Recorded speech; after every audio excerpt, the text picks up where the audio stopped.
just reposted some of that stuff in the chat in case folks weren't able to see it at first. And when we get started, I've got 32 after the hour on my local clock here. So first, welcome to another episode of our NREM 5020 seminar at Oklahoma State University. And we are the Department of Natural Resource, Ecology, and Management. I'm thrilled to welcome today in this format three folks, one of whom I've met a couple times, I think, but others are new to me. And these are people who sort of dove right in when I asked for volunteers on the socials about, hey, is there anybody out there who's got some experience with their PhD, but not necessarily in an academic setting? And of course, there were people who were excited to both talk about this and come and hear about it. So we even have some special guests who are just tuning in from all sorts of different places. So welcome to everybody. It's great to have you here sharing in our little grad seminar. What I don't want to do necessarily for today is complain about academia. In fact, we just had one of our grad sessions a couple days ago where we probably thought we were doing too much of that. So the main point is sort of like, well, what are you doing outside academia, and you know, what's great about that, as opposed to what's lousy about being in academia. But it's definitely something that our graduate students are wondering about. They specifically, as part of sort of the career development we wanted to put into this seminar, asked for the opportunity to meet with some people who are, you know, working at the doctoral level, but not necessarily in a university setting. So I'm really excited that that's what we have today. Included in the chat will be links to the websites for our three speakers. And the first thing I'm going to do is sort of give them a chance to just sort of very quickly introduce themselves. And then we'll go round robin again and have them explain a little bit more about what they do, what's sort of fulfilling about the work they do, how they got to where they are, that sort of thing. And then I'll open it up to questions. So for guests who have questions, I'll be sort of monitoring the chat as we go. If we catch up to all those questions, then we can probably just use the raise hand function because it's not such a big group that I can't keep track. So if you're ready, I'm ready. And Cassie Freund, you look the most ready right now. So would you mind introducing yourself to the group? Yes. Hi, everyone. I'm Cassie Freund. I am the Director of Science Communication at this is a very long name, Philip and Patricia Frost Museum of Science. Just Frost Science is fine, in Miami, Florida. That's ironic. Yeah, it really is. It trips people up. Very nice. Welcome, and thank you for sharing some of your time today. Ben, how about you? Yeah, my name is Ben Padilla, and I am the Wildlife Research Supervisor for Western Oregon for Oregon Department of Fish and Wildlife. Excellent, thank you, and welcome. And Andrea. And you're muted right now still. I think I'd figure this out by now. My name is Andrea Wishart. I am a journal development specialist at Canadian Science Publishing, formerly NRC Press. It's a not-for-profit science publisher based in Canada. Very, very cool. Welcome aboard. It's great to have you here. And Cassie, I'll throw it open to you first. If you want to take a few minutes and just talk about what you do, how you got there, what you like, that sort of thing. Sure. So my PhD is in ecology from Wake Forest University. If anyone's from North Carolina or knows it. I got into science communication initially during my PhD. I worked for a website called Massive Science. It sadly no longer has funding, but what we did is we actually trained scientists in how to write for the public.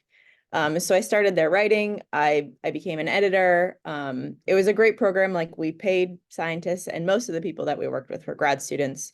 But that's where I gained the skills of essentially translation, right? So translating from the language of science to the language of quote unquote normal people.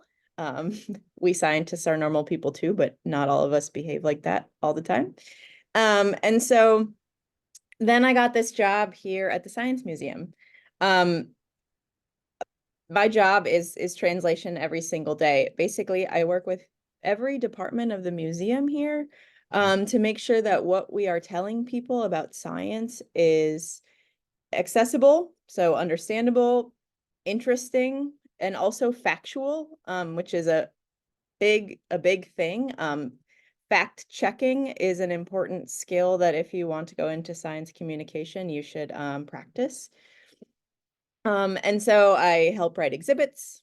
I help develop educational programming. I help, talk to the museum members. I copy edit every marketing email that goes out, and most social media posts too. So I also work with the conservation team and the animal husbandry team. So I still get to do a little bit of science. Not as much as I'd like. I mean, that's like maybe the one kind of downside of my job is any science I do is bonus time for me. But I enjoy doing it, and so I still make it a priority. But I use my PhD every day, mainly because part of a lot of my job is just learning. So on any given day, I have to be able to learn new topics in science. So having the skills to go into Google and into the scientific literature when needed to learn about those things quickly is really, really important, and I think underrated when people think about the skills you gain from a PhD. So I think I'll stop there. Yeah, I like that. That sounds good. And if I forget to bring that up again, I think that'd be a great idea to expound upon. Like, what skills did you develop in grad school that you're using every day? And that would be for all of our speakers. Yep. Ben, what would you like to share with us? Yeah, so I got my master's and my PhD studying songbirds mainly. Back east, I'm from New England, got my PhD at University of Massachusetts. But I really wanted to, after my PhD, I really wanted to make a pivot into something that had more proximate management implications than studying, songbird diversity along forest gradients or whatever it may be. And I had developed, I had a really quantitative PhD advisor and was doing a lot of more heavily quantitative stuff. So I had developed skills that allowed me to pivot into postdocs to something, I'd never worked on ungulates and I'd never done movement ecology work, but I was able to demonstrate that I had the skills to do that and pivoted into working on as a postdoc in Pennsylvania with the Pennsylvania Game Commission on some stuff related to elk management. So then I continued on to another postdoc working with up in Canada with the territorial governments up in Northwest Territories and tribal governments, again with ungulates, with caribou. And I really was interested and have always been interested in this nexus of management and conservation and research that is really like you're proximate to the hands of power, so to speak, so that my work can actually have an impact. And so, maybe going against the trend of this general theme, I had really all along thought of going the academia route, and looking for these applied wildlife management faculty positions, which are difficult to get. There's not a lot of them. And so I saw this position here in Oregon. I've just been here for about 6 months now, a little over 6 months. But this is an opportunity for me. What my job is here is I manage the research program. I oversee the all wildlife research for the western half of the state of Oregon. There's 2 wildlife research programs here in Oregon. I'm on the west side down in Southwest Oregon. There's another one out east. And so my job is to do the science that informs our conservation and management, mainly focused on, we get funding through Pittman-Robertson dollars, if that's something you've heard of. So it's mainly focused on hunted and trapped species, but not exclusively. And so another thing that I really like about this is that I've always been very curious and really interested in a lot of things. And so this allows me to, like right now, I've got projects with black-tailed deer, with elk, with fisher, starting up stuff with wolves, looking at multi-species response to wildfire. So there's a lot of things going on, and a lot of opportunity to think critically about how we how we ask and answer certain questions that are of management importance in the state and beyond. And I also get the opportunity to work a lot with partners in the Forest Service, in the Bureau of Land Management, and a lot in academia as well. So lots of cool moving pieces that keep me on my toes, especially in these first several months of learning the job. That's great. I didn't know you were so recently in that position. So you're really feeling it right now. Yeah. Yeah, excellent. Thank you. And then Andrea, you might have well, I don't want to force a Canadian perspective on you, but you've got some things to share from the other border. And right now your mic is still off. There you go. I'm muted this time. Thank you. Good job. Yeah, really great to hear from you both, Ben and Cassie. So I recently finished my PhD just in August of last year, but I've been working with the Canadian Science Publishing Group since last January. So whereas working full time and then writing the thesis in evenings and weekends, it was a little bit of a challenge, but really, really worth it. So my PhD was in ecology, evolution, and bioenergetics of red squirrels. My fieldwork is up in the Yukon. Before that, I did a master's in mouse genetics and genomics, studying sort of methods for looking at mutagenesis. So I've always kind of been open to the next challenge. I think that's kind of been a trait of mine from the get-go. And I think that kind of multifaceted realm of interests sort of is typical in a lot of people that kind of maybe take the step out of the academic route. I did always think that I was tenure track bound. I didn't even realize that scientists worked at publishing companies until I basically saw this job posting a few years, I guess it was fall of 2022, I saw the job posting, and I'd authored scientific papers before, so I thought I knew publishing. It turns out there's so much more to it. But what I do as a journal development specialist, and specifically I work with the journal's Canadian Journal of Zoology. I call it CJZ. I've been told in the States it's CJZ. So that's kind of a fun little Canadian tidbit. But I also work with the Canadian Journal of Forest Research. So for me, it's really great because the two journals that I work with specifically are very much aligned with my research experience on mammals, on ecology, zoology, but I had a pretty big component of some white spruce masting dynamics too. So it kind of gave me that little bit of edge in the forest research world. And the role that I have really is, it's something different every single day. I guess the general job is to develop the journals. But what that means is sort of everything and everything under the sun. I get to work directly with the editors-in-chief of the journals. I get to work with the editorial boards. I attend conferences. I work with authors directly. I help facilitate when an article is chosen as that month's or that issue's editor's choice. I bring in new content. I work on developing different article types to see different directions that we could go with the sort of structure of the journals. I look for different areas in terms of topics that we can grow the journals, areas that we might want to bring more authors onto, or bring on editorial board specialists that would be able to handle those manuscripts better. So kind of following the trends of where the research is going in these fields. And both journals are quite broad in scope, so I really get to see sort of everything under the sun. What else do I do? I just started running the Canadian Journal of Zoology's Twitter account, so I do social media stuff, a lot of, so please follow us. We're happy to grow that. It's brand new. A lot of communications with authors. We have internal projects we're working on, looking at maybe growing new journals. Basically, if it has to do with scientific publishing, I'm probably involved in some way, which is really cool. And I did mention it's a not-for-profit publisher, so that's been a really interesting space to explore in terms of getting to know sort of ethics of publishing, priorities in publishing, exploring the realms of open science. So all these sorts of things that you hear about as you're going through grad school, you're going through whatever kind of academic career you're in, but really kind of diving into that on the other side. And using the PhD, I mean, not only the topic alignment, but knowing, you know, having been an author myself, bringing that experience to the role, the ability to do data analysis. I do quite a lot of data analysis too, studying trends, and it's just different data than squirrel data. It's sort of keyword data. So being able to do statistics in R, I do that frequently too. So it's almost in a way like doing a postdoc in publishing with like a lot more communications and community building aspect to it.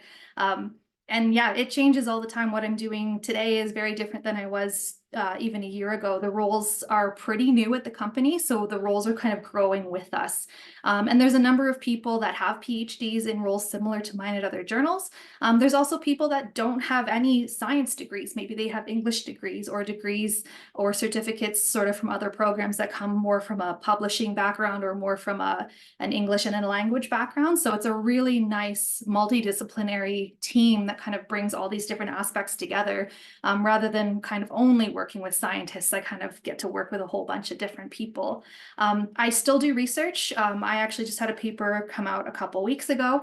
That's a little bit, like Cassie said, a little bit more in my spare time. I'm still publishing my thesis research, but I'm also starting kind of new data projects. I can't really do field work anymore because I do have to be online for a certain amount of time. The job is fully remote. I think I forgot to mention that our office is actually based in Ottawa, Ontario. But I'm located in Saskatoon, Saskatchewan, so out in the prairies. It's covered in snow right now, so we're pretty far north. And it's fully remote. There's actually only 2 people at the company that are located within Saskatchewan, and everyone else is sort of scattered across the country.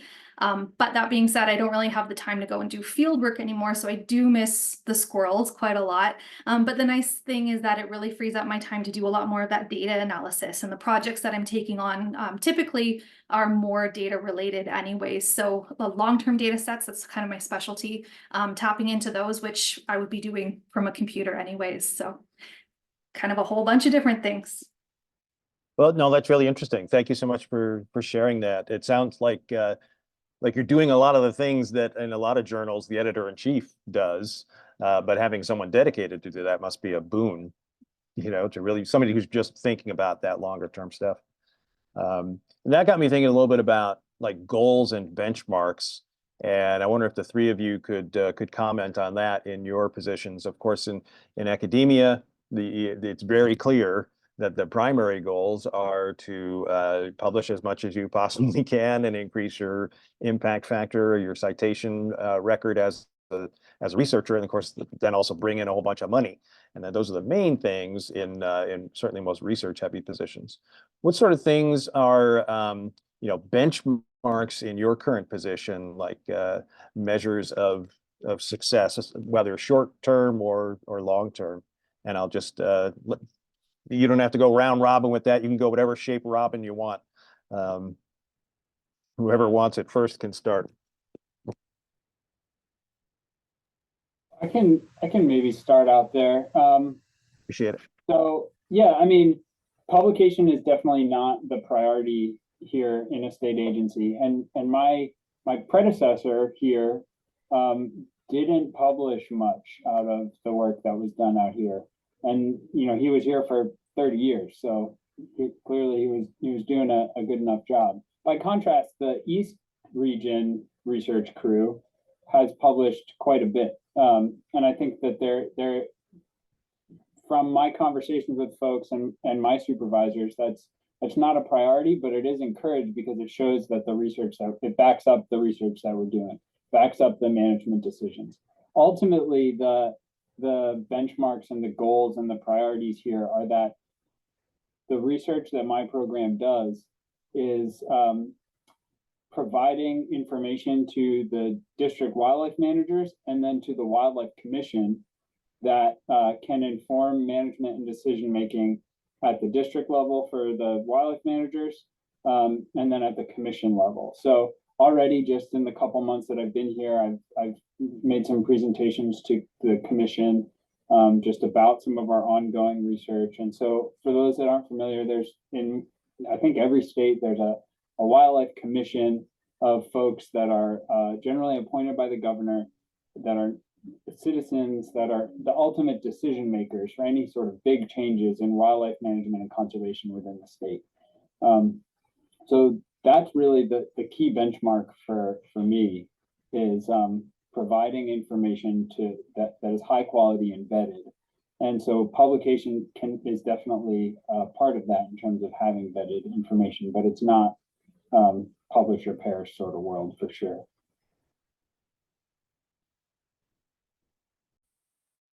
Maybe I'll jump in next because the topic of publications is obviously something I think about every single day. So our goal obviously isn't necessarily publishing our own stuff. It's really facilitating everyone else sharing their scientific results.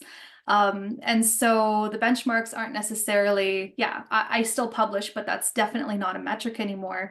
What we do instead is we have, like many organizations, strategic plans of sort of where we want to grow.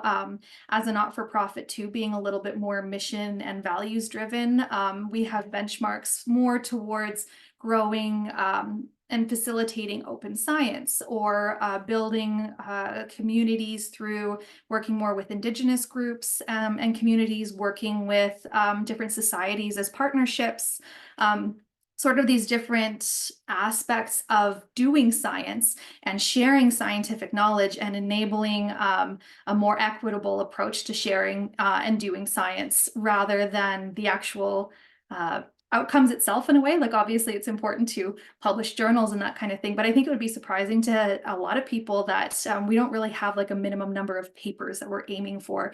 We're really interested in, again, serving research communities and asking kind of where they want to go, and learning to maybe even changing how the models of publishing work. We actually have an entire department dedicated to ethics and integrity. So those are some of our goals too, is to just make science more equitable, and making sure that our publishing practices are fair and not sketchy science kind of getting through. And then on a personal note, we actually work through personal development goals every year too. We actually just finished up sort of our HR meetings every year. So we have room for benchmarks for personal development goals, like a lot of organizations do again. Some of the goals that I have this year are just to build stronger relationships with a couple of our affiliated societies. So I've been making more of an effort to reach out and do publishing webinars to students, especially new graduate students that maybe haven't even thought about publishing. They're just starting their grad program, and the idea of publishing is so far beyond anywhere they're really thinking of. But getting students to sort of think early about how to navigate that publishing realm, so they're a little bit more prepared to do it when the time comes, and hopefully making sure that that research isn't just sitting on a shelf someplace, that we're actually mobilizing it so it can be used, and changing how that impact kind of comes about.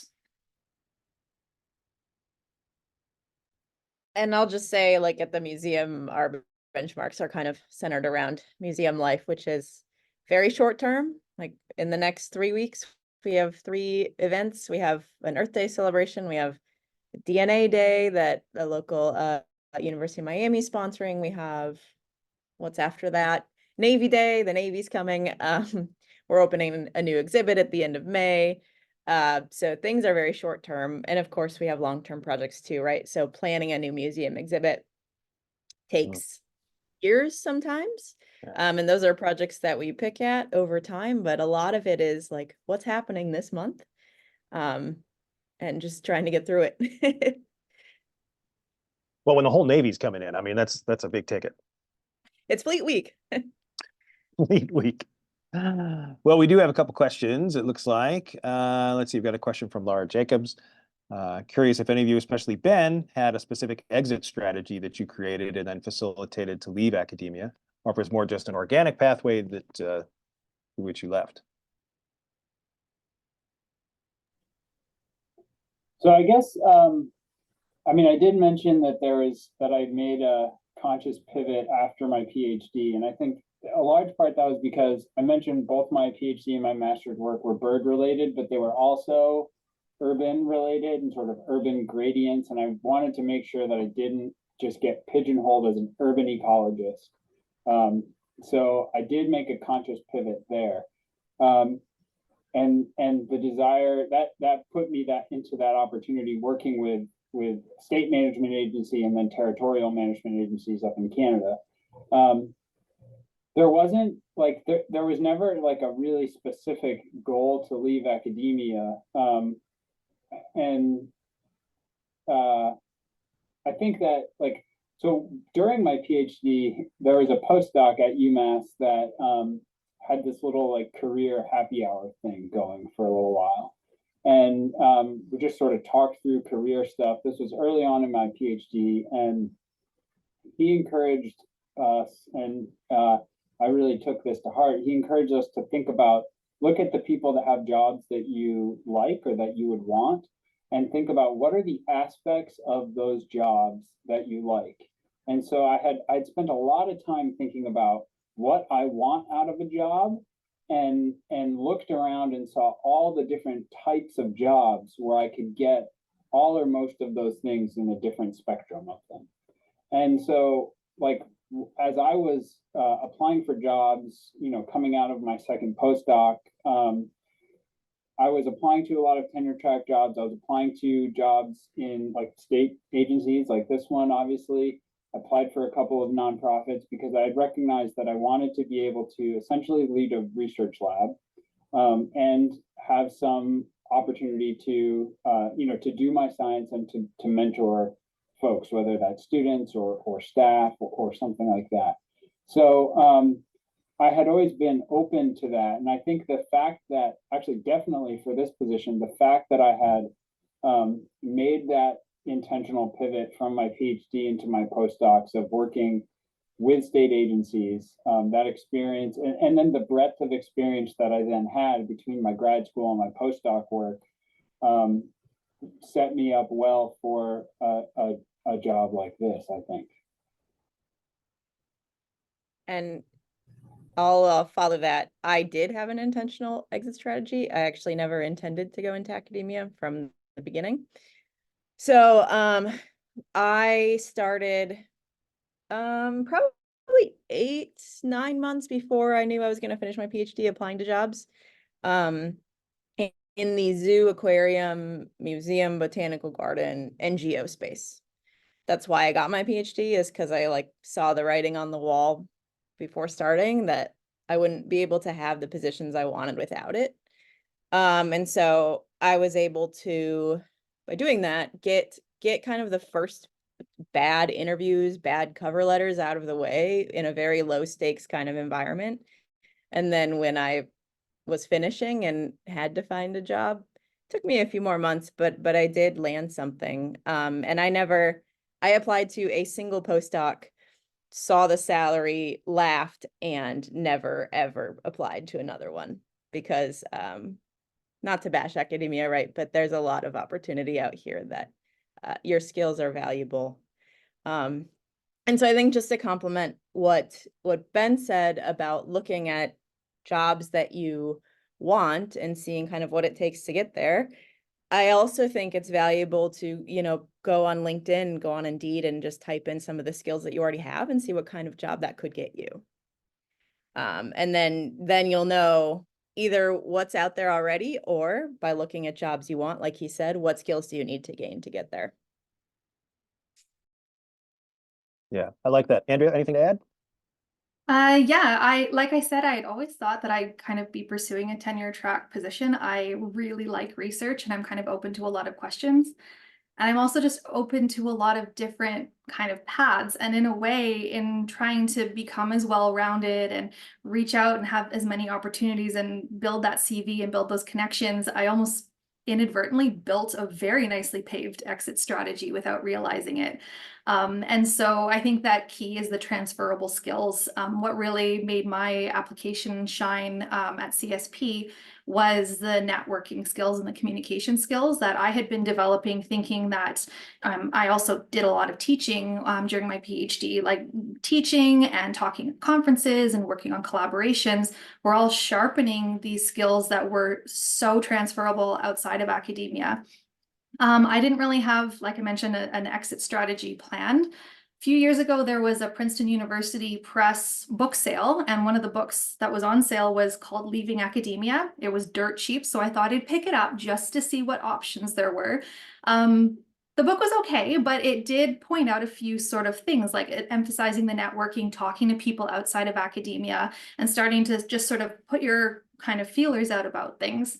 And really kind of emphasize that keeping your mind open, because it can be quite easy when you're in academia and you're surrounded by other academics to think that that is the only path because everyone else sort of falls off the face of the earth. So that book was really helpful too. Again, still thinking I was staying in academia, but like just making sure that I did make that extra effort to talk to people sort of outside.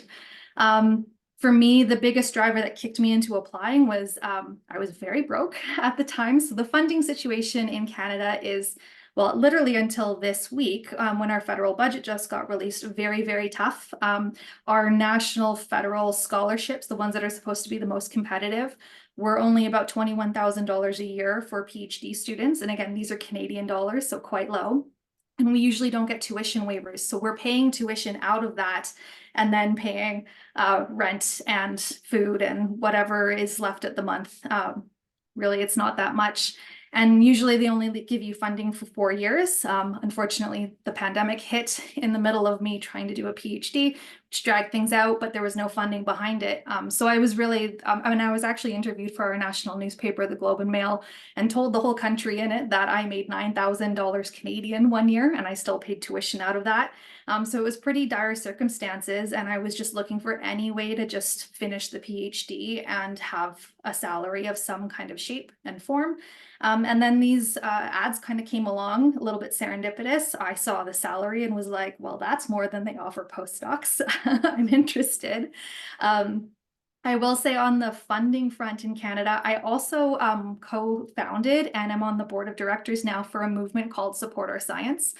So I also did quite a lot of networking in this grassroots movement. Our whole goal was to petition the federal government to increase those stipends to graduate students and postdoctoral scholars, as well as boost funding towards our grants in Canada for science. It's the NSERC grants that are sort of our equivalent of the NSF. And literally this week, the budget actually allocated us money. So 2 years of a lot of campaigning and a lot of teamwork paid off. And so now it actually will be a little bit more affordable to continue on as a PhD student or as a postdoc in Canada. They also increased the number of those awards, but I kind of caught the tail end of it. We hadn't had increases in those amounts in 20 years. So the finances was a big, big component of that too. And just being able to sort of plan my life kind of ahead. Yeah, thanks for sharing that. Before we move on to another question in the chat, let's explore a little bit something you kind of touched on for a second, and that is for the three of you. Our students are probably way too polite to ask, "Hey, how much are you making?" So you can address that specifically if you want to. I guess more generally is like, do you feel valued in your current position, or do you feel that you're being compensated to match your skills? And if you could compare that, if you can pair that answer with something about like the work-life balance that you're able to achieve in your current roles, we'd love to hear you talk a little bit about that. My starting salary was 85. And I've been here a year, so I've gotten a raise. I also, because I get to close my computer at 5 o'clock or 4:30 and go home, I have time to be an adjunct professor. I have time to do consulting work. So in any given year, we're topping 100, which I will tell you is a wild thing to say, right? As someone who was in a PhD program 2-3 years ago making 24,000, which is a lot more than 9 for Andrea. But that's what I'll say. I have plenty of time to do my own projects and funds to live like a human. That sounds amazing. Ben? Yeah, I definitely feel valued in the agency, and maybe it's just because I'm still been here less than a year, so I haven't had time to make anyone mad yet or anything. But it's the starting pay here was there's a set scale, and you kind of move up the scale each year until you hit the top. I think I honestly don't even know the exact number. Started somewhere around high 60s to 70, but good benefits at a state agency. that was definitely a plus for me, coming from getting a Canadian postdoc salary and paying bills in US dollars for the last couple of years. Yes. That wasn't super great. Yeah, the work-life balance thing, it's definitely different, you know, like it's honestly been a shift for me, just having been a PhD student and then a postdoc for so long. Like, I just have this mindset of you just work all the time. And so then, like, it hits 5 o'clock and the building's empty, and I'm like, oh, I guess I should leave now, or something. And another plus for this, just in terms of work-life balance for me, and it's not really, it's more like work balance in my mind, is that like if I don't have things that I need to be doing at my desk, like yesterday, I was like, I'm gonna take the day and go do field work. Like, I have all crew that's in the field and everything, but like, I didn't have any meetings or anything. There's nothing pressing. So like, I'm just going to be the one to go change out the cameras and spend a day out in the woods. And so I can do that, which is, for me, that's like a day off essentially. Yeah. Very nice. And Andrew, you seem to not be living in your car right now, so things are going better. Things are going much better. Great. Yeah, I mean, I could be making a lot more if I went to one of the big 5 for-profit publishers, sort of just the nature of working for a not-for-profit.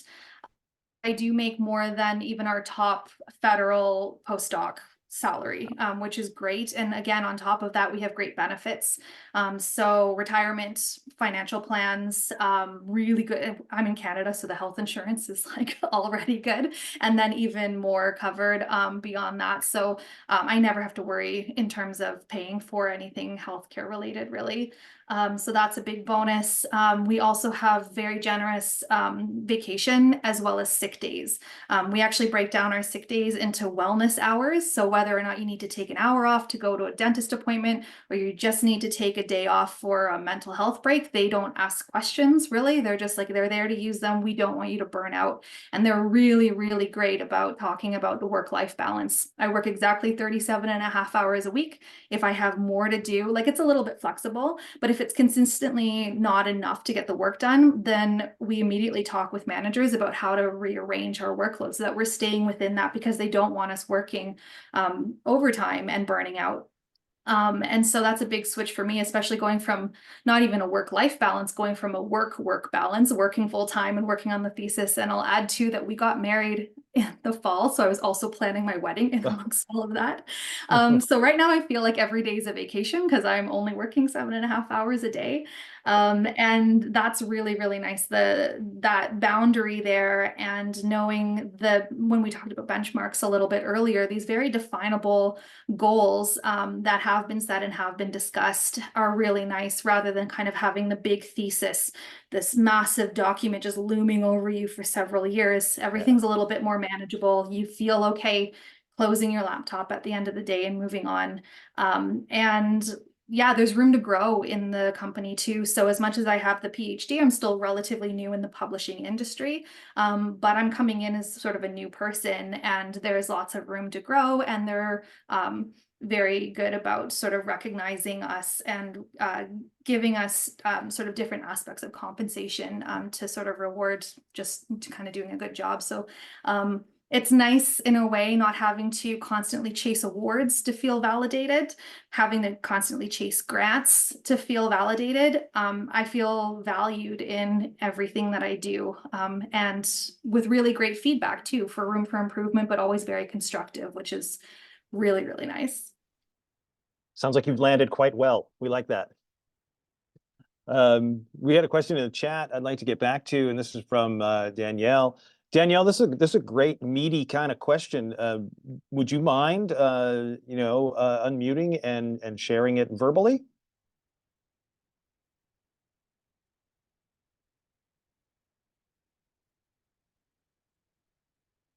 And if not, that's okay too.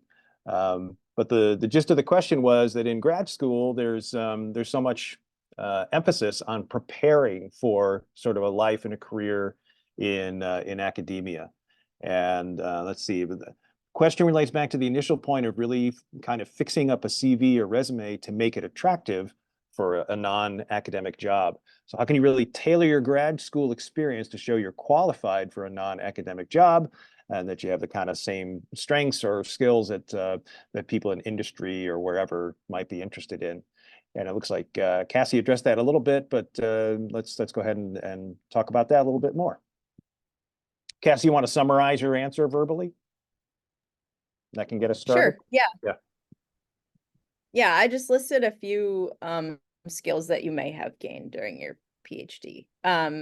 Like managing large data sets, data analysis, managing multiple projects at a time. I mean, what is a PhD if not project management? Technical writing and so forth. And so I think when you practice thinking about your PhD like that, as I said, you're going to find that you have a lot more skills than you know. And as you read more and more job ads, you're going to pick up on things like, oh, I can do that. I have that. And you add that to your CV. And of course, there's like the great advice of always kind of tailoring your CV or resume to what the job is looking for. But I think I'll let Ben and Andrea pick it up from here. Sounds great. Thanks.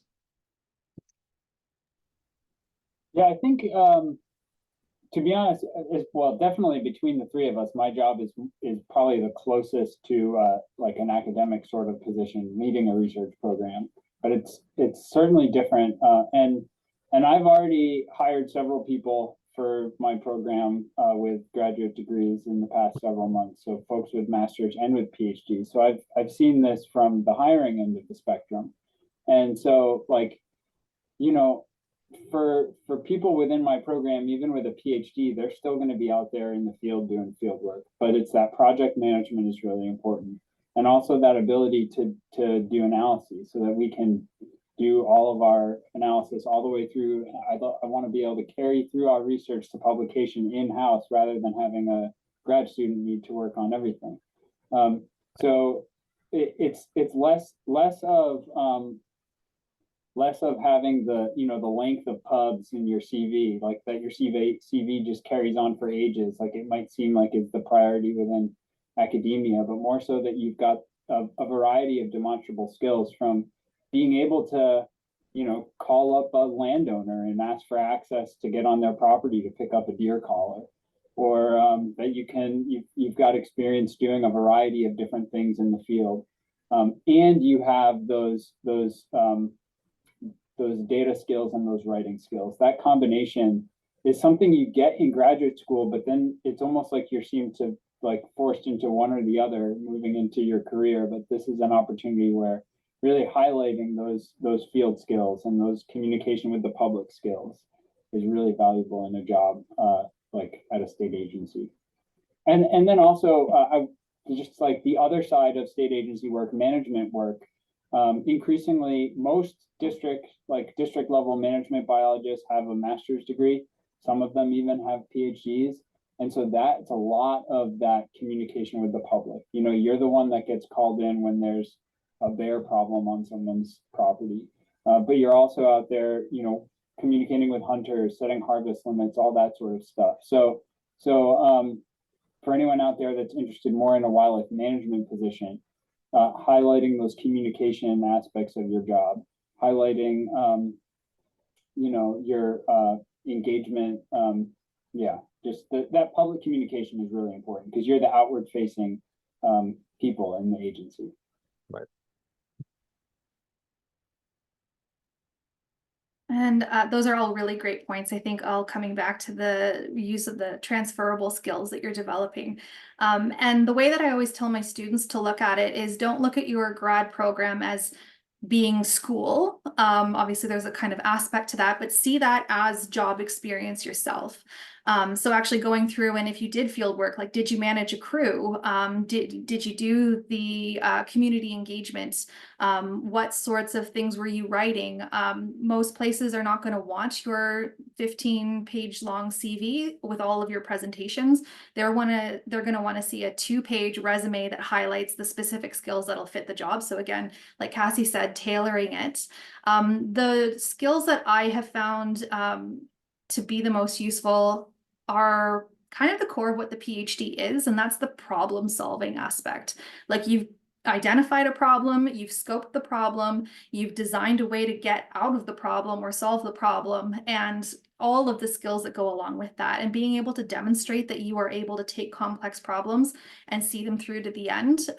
Again, with the project management, with the technical skills involved, but never underestimating the value that problem solving has, not just within academia, but in industry and all kinds of other roles too. Framing that problem solving aspect is really exciting, because people that are on hiring committees oftentimes are looking for specific things that need to be done, and they're looking to hire someone that has a PhD because they're looking for some of that higher level experience of thinking and problem solving and seeing things all the way through.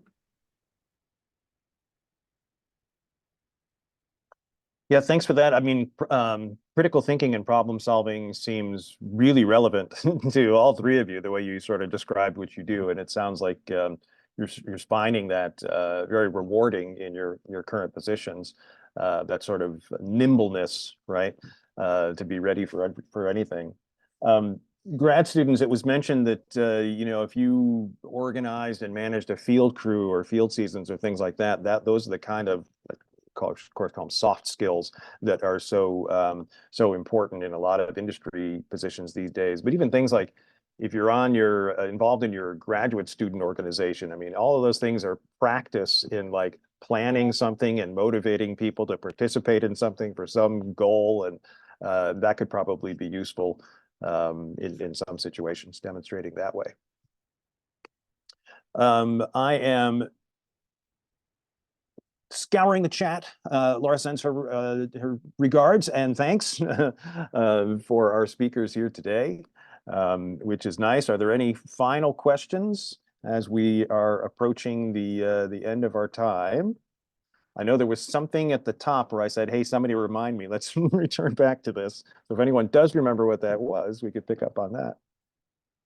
I think it was the things that we learned in our PhD and our grad school that we use in our job now. I think we touched on that pretty well. Yeah, I think so too. You're all sort of doing, analysis and writing and problem management and all that kind of thing, which is good. Grad students, anything else for the cause? Go ahead. Oh, no, I was just going to jump into it's something I've been thinking about as I kind of help other grad students and postdocs in the same situation is it's also worth looking through the job boards to understand the different like levels of job. Like I'm a director, right? What is a director versus a coordinator versus a manager versus a vice president? It's a bit like understanding the academic structure, but when you understand that, you'll have an easier time to parsing whether jobs are worth your time. If, I think with a PhD, you should be looking at something kind of at least at a kind of manager level, maybe a specialist, depending on the job, but we all are beyond entry level. And so do not sell yourself short. Go for the things, even if the title sounds super fancy, because you never know. Yeah, with the PhD, you're not a technician anymore. Nope. mean, right. Or at least you shouldn't sort of market yourself that way or see yourself that way. And I think a lot of it for grad students is recognizing the skills that they've developed go beyond the, whatever sort of R coding they figured out how to do, or how to, I don't know, count plants in a Daubenmeier frame or something like that. So that field stuff, the kind of things that you might have learned to do one particular statistical test are kind of details. The broader thing is the management, the broader sort of critical thinking and statistical analysis, that kind of stuff. I think, at least, as someone firmly in academia. We've got a question from Maria in the chat. Have to mentor an early career biologist and have somewhat of an extended community impact through career. What opportunities do your jobs have for outreach and mentorship? Mentorship is a big part of what attracts a lot of us to academia. So are you able to still be mentors? I can talk on that, because that Sure. was a really important part for me too. One thing I didn't mention is that between my Master's of Science and my PhD, I actually got a Master's of Education, tried to teach high school. Yep. So like mentorship and education was really important to me. And so that was something that in taking this job, I was sort of not sure about. But you know, I've got a lot of folks on my crew that are at that sort of master's level, or maybe just like interested in getting back into their master's, that I get to have some of that mentorship here. Plus I'm on 2 PhD committees already. And so folks that are working with us on the project. So and then there's opportunity, you know, things like this came up, I see it, I jump on it because this is something that's important to me. And that's, so there's room for it, but I think like with any of these things, and this goes back to like that, what I learned from that conversations with that postdoc way back when, is that identifying the things that you want that you're not, if you just like the mentorship is important to me, I don't have to get it out of this job. Like it's not just going to come to me as naturally, but if it's something that I want, I can prioritize that and make my interactions with my staff more of a mentor interaction, whereas otherwise it could just be like a supervisor to staff interaction. So yeah, there's definitely opportunities for that. Outreach, yeah, there's that as well. That's a cool thing here is that, you know, I've had an email come across my desk today of a local social studies teacher looking to understand about the impacts of fire, and it gets passed along to me because we're doing some fire research. So there's opportunities for that for sure.